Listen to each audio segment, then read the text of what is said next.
ओम श्री सिद्ध भैरव नमः. आता काय झाली रामनवमी, आता काय हनुमान जयंती. अंजनीच्या सुता तुला रामाचं वरदान, एकमुखाने बोला बोला जय जय हनुमान. धन्य तुझी राम भक्ती, धन्य तुझी माया, बालपणी गेलास तू सूर्याला धराया. बघा, हनुमंत हा जो अवतार आहे ना, रावणाला भक्ती केली, रावणाला त्याने काय दिले, 10 अवतार देऊन टाकले शंकरांना. आणि मग शेवटी उन्मत्त मानवाला, राक्षसांना कोण आकळतो, भगवंत आकळतो. आणि मग भगवंताने काय केलं, 11वा रुद्र हनुमान. आणि मग 9 ग्रह आणि त्यांना आकळणारा कोण, 11वा रुद्र कोण, 10 ग्रह, 11वा ग्रह हनुमंत. आणि म्हणून हनुमंताची जर उपासना केली तर हे जे 9 ग्रह हे ना ती शांत होतात. हनुमंत शक्ती, बळ आणि बुद्धी या तिन्हींचं प्रतीक. निरपेक्ष सेवा, भगवंताची सेवा करायची कशी करायची, निरपेक्ष. आणि हे शिकायचे कोणाकडून, हनुमंताकडून.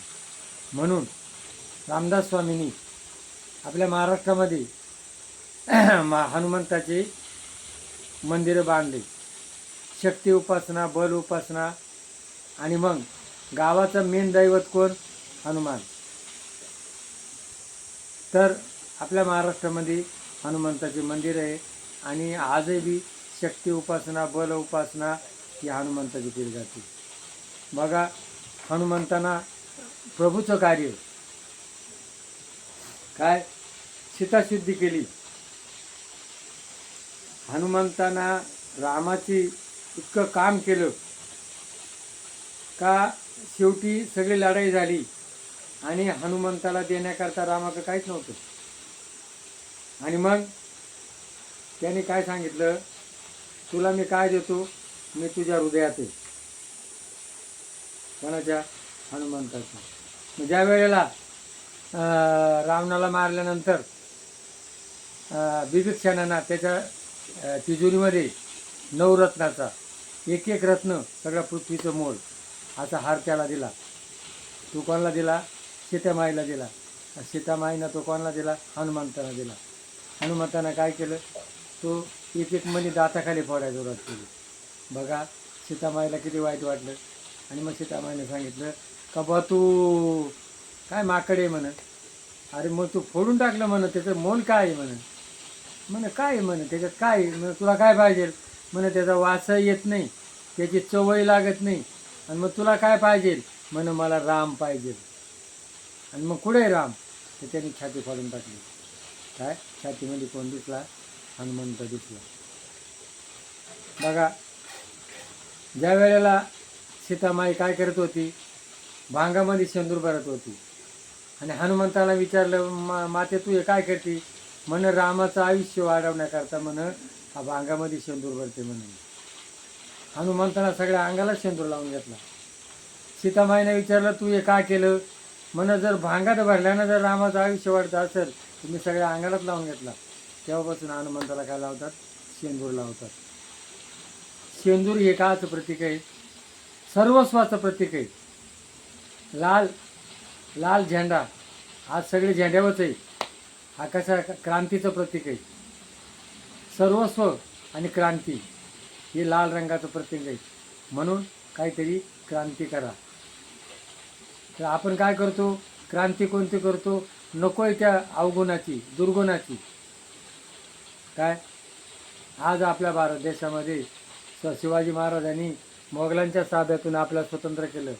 हिंदवी स्वराज्य, स्वतंत्र मराठा. आज इंग्रजांच्या ताब्यातून भगतसिंग, राजगुरू यांनी आपल्याला स्वतंत्र केलं. आणि आज या स्वतंत्राचा वापर काय करतो आपण, वाईट वागणुकीला करू राहिले.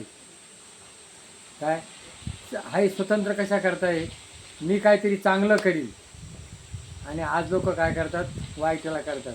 कोणाला काही म्हणा गेलं का मला येईल तसं मी वागेल. पण शेवटी कर्माचं फळ आहे ना हे त्याला बघावं लागतं. कर्मानुबंधी मनुष्य लोके. म्हणून की जे बजरंगबली जो आहे ना हा ज्या वेळेला हनुमंतराया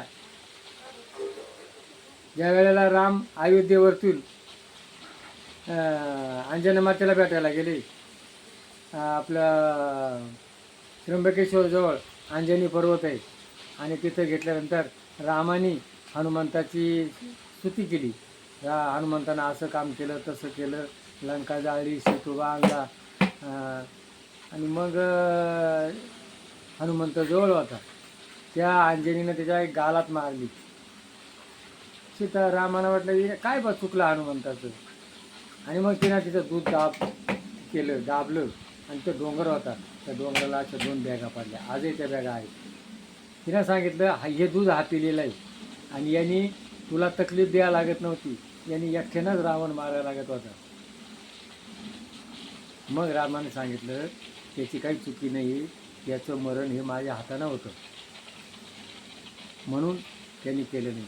बघा आजही बी हनुमंताची आपण जर भक्ती केली आणि आज जे दूध पितात आईचं आणि काय करतात, काही हाय हिंमत तरुणामध्ये काहीच नाही, होतं का नाही, करू का नको, होईल का नाही. आजचे तरुण काय झाले, विषय लंपट आणि इंटरनेट आणि आळशी बनले.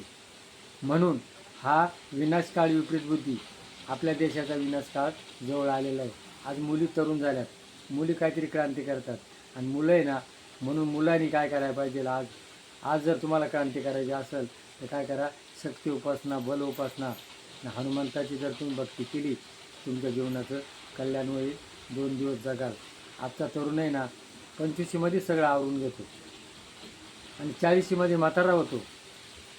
काय म्हणून तारुण्य, शक्ती, उपासना, बल जर घ्यायचे असेल तर कोणाकोण घ्याय, जय बजरंगबली की जय. तर याचं जर आपला पटला असेल तरी क्लिक करा. सदस्यवा. जय भैरवनाथ महाराज की जय.